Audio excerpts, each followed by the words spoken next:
Good morning, Year 10. I hope you're well and having a lovely day. For your do now, please consider, what do the following quotes reveal about Mrs. Birling's character? I don't suppose for a moment that we can understand why the girl committed suicide. Girls of that class. You know, of course, that my husband was Lord Mayor only 2 years ago, and that he's still a magistrate. You have no power to make me change my mind. Pause the video to copy out these quotes and jot down your ideas.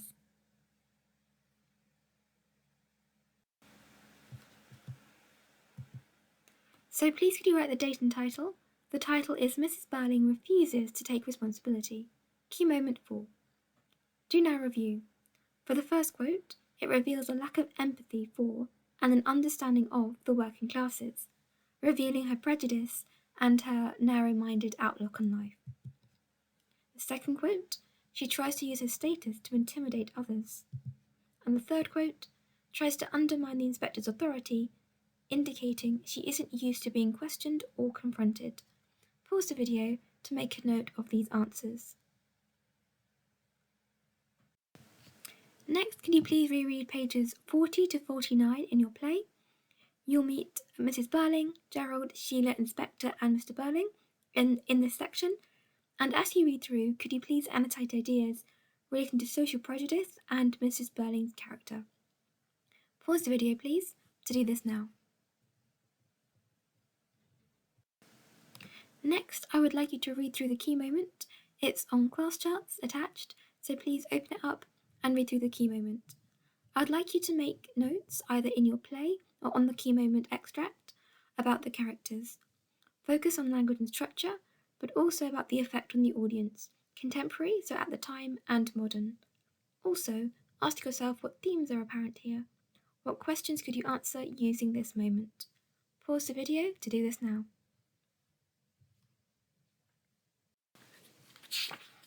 Okay, so we'll read through it together now.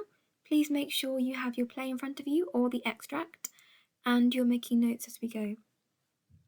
So, was it owing to your influence, as the most prominent member of the committee, that help was refused the girl? Possibly. So that one word sentence indicates that she's very non-committal and wary. Was it or was it not your influence? So the inspector, by contrast, is determined and forthright. Mrs. Birling stung. So the description of her as stung is interesting. She's not used to being questioned, probably due to her class. Yes, it was. I didn't like her manner. She'd impertinently made use of our name.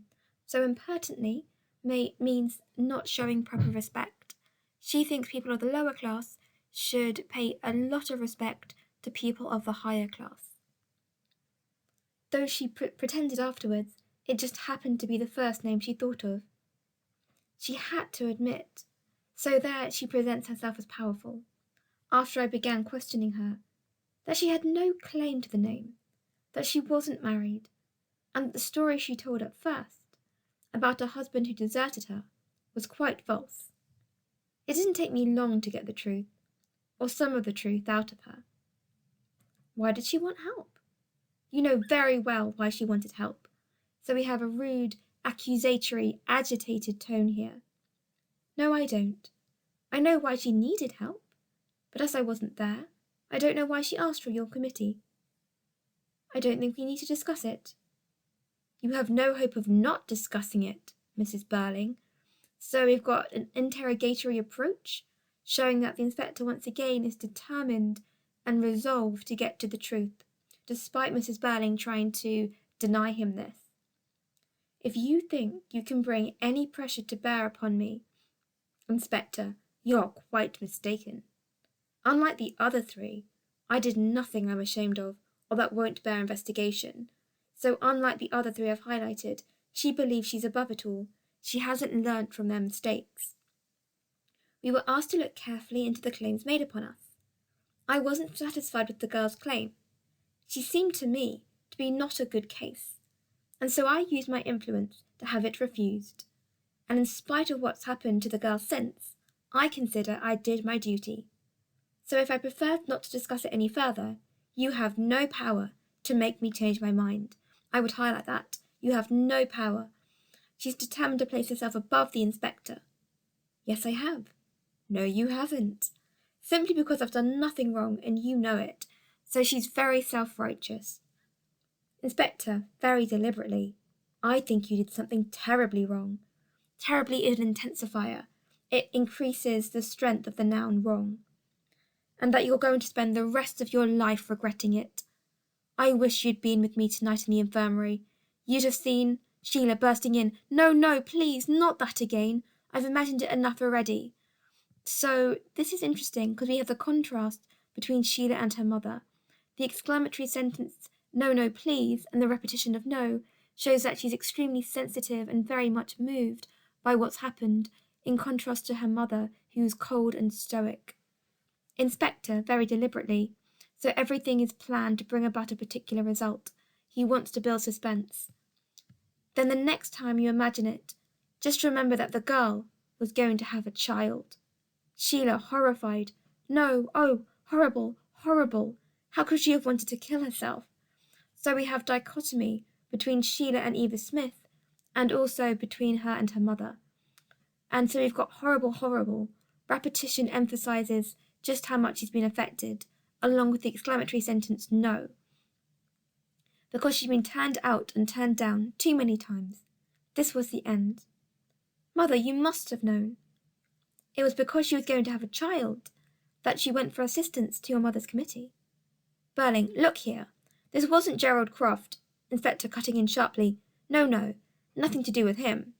So cutting in sharply shows a power shift. He's the one in control. Thank goodness for that. Though I don't know why I should care now. So Sheila's distanced herself from Gerald. Inspector to Mr. Birling. And you've got nothing further to tell me, eh? I'll tell you what I told her. Go and look for the father of the child. It's his responsibility. So that's ironic. She doesn't know who the father is yet.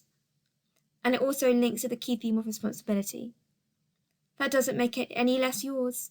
So I would highlight it's his responsibility, and that doesn't make it any less yours. Remember that one of the key ideas in this play is that everyone's responsible for everyone else. She came to you for help at a time when no woman could have needed it more, and you not only refused it yourself, but saw to it that others refused it too. She was here alone, friendless, almost penniless, desperate. She needed not only money, but advice, sympathy, friendliness. So you've got a listing used to show what she didn't have and how desperate her situation is and what she needed. You've had children. You must have known what she was feeling, and you slammed the door in her face. So a repetition of you emphasizes Mrs. Birling's responsibility. Sheila with feeling, Mother, I think it was cruel and vile. So cruel and vile is a motive language, and with feeling shows she's passionate. Birling dubiously, I must say, Sybil, that when this comes out of the inquest, it isn't going to do us very much good. The press might easily take it up. So he questions his wife's decision, showing the power of the inspector. The inspector has made him question his wife. Mrs. Birling, agitated now, so she's finally affected. Oh, stop it, both of you. And please remember, before you start accusing me of anything, that it wasn't I who turned her out of employment, which probably began it all. So she's not taking responsibility, she's trying to shift it to Mr. Birling. And it's interesting that Sheila, the conflict between Sheila and Mrs. Birling mirrors the conflict between Eric and Mr. Birling, indicating this clash between youth and age. Turning to the inspector. In the circumstances, I think I was justified, though she has a very fixed mindset. The girl had begun by telling us a pack of lies. That's hyperbole, exaggeration, it was just one lie. Afterwards, when I got the truth, I discovered that she knew who the father was. She was quite certain about that, and so I told her it was her business to make him responsible. So she's got very clear ideas about responsibility. If he refused to marry her, and in my opinion he ought to be, compelled to, ironic, then he must at least support her. And what did she say to that? Oh, a lot of silly nonsense. So silly and nonsense both mean the same thing, so putting them next to each other is a tautology. What was it? Whatever it was, I know it finally made me lose all patience with her. So whatever it was means she stopped paying attention at this point, and all is an intensifier, showing just how cruel she was. She was giving herself ridiculous airs, so again we've got that class divide. She doesn't think that lower class people have any dignity. She was claiming elaborate, fine feelings and scruples that are simply absurd in a girl in her position. So the noun absurd shows just how much she places people of a high class above people of a low class. Inspector very sternly, her position now is that she lies with a burnt out inside on a slab. As Birling tries to protest, turns on him. Don't stammer and yammer at me, man. I'm losing all patience with you people. So he repeats Mrs. Birling's words. Now they are the powerless ones, and he's losing all patience with them. An inversion of the power balance. Mrs. Birling rather cowered, so she started off confident and self-righteous, but now she acknowledges the inspector's power. She said that the father was only a youngster, silly and wild and drinking too much. There couldn't be any question of marrying him. It would be wrong for both of them.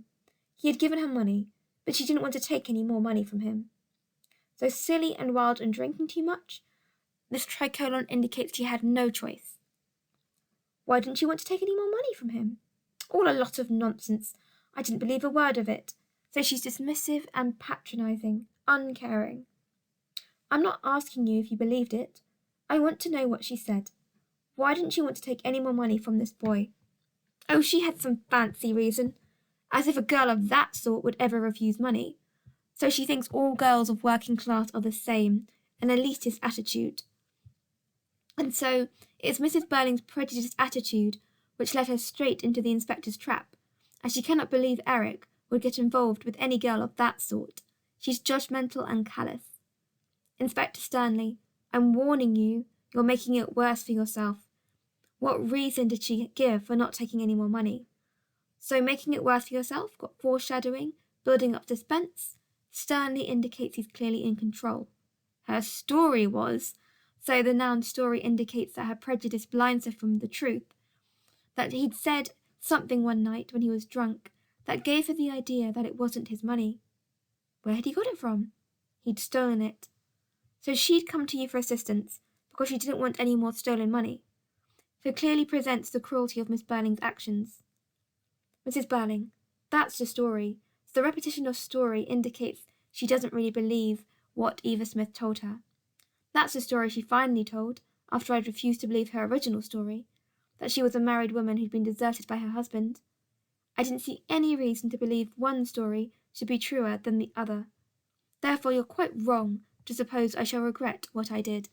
So, unlike many of the other characters, she refuses at the end to take any responsibility at the end of her interrogation. So please make sure you've written down all those notes. If you've missed anything as I was going through, please go back and make sure you have a full set of notes on that key moment. And finally, could you use your notes from today's lesson to answer the following question? Who is Mrs. Birling? You can use the Peel structure if you like. Remember to include language and structure analysis and consider the reader. You may also want to consider context. So pause the video please to do that now. Okay, and that is the end of today's lesson. Thank you very much for your hard work. Have a lovely weekend, and I look forward to speaking to you again next week.